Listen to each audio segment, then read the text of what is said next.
राज्यातील 29 महानगरपालिकांपैकी जळगाव महानगरपालिकेची मतदान प्रक्रिया उद्या पार पडणार आहे। जळगाव महानगरपालिकेचा विचार केला तर 75 जागांपैकी 12 जागा या बिनविरोध निवडून आल्या असून 63 जागांसाठी ही मतदान प्रक्रिया पार पडणार आहे। आज या ठिकाणी अधिकारी व कर्मचाऱ्यांना या ठिकाणी निवडणूक साहित्याचं वाटप वखार महामंडळामध्ये या ठिकाणी करण्यात येत आहे।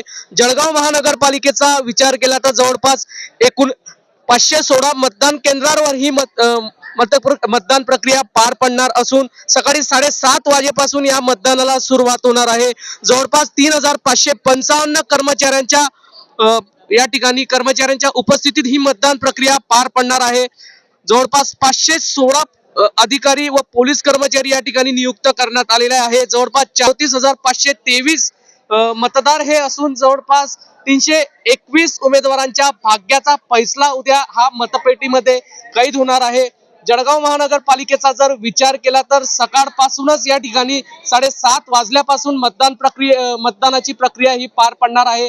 आदर्श मतदान केंद्राची या ठिकाणी स्थापना करण्यात आलेली आहे।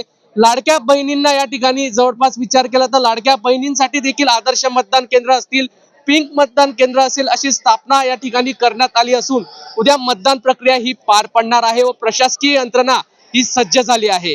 जुगल पाटील, जय महाराष्ट्र न्यूज, जळगाव।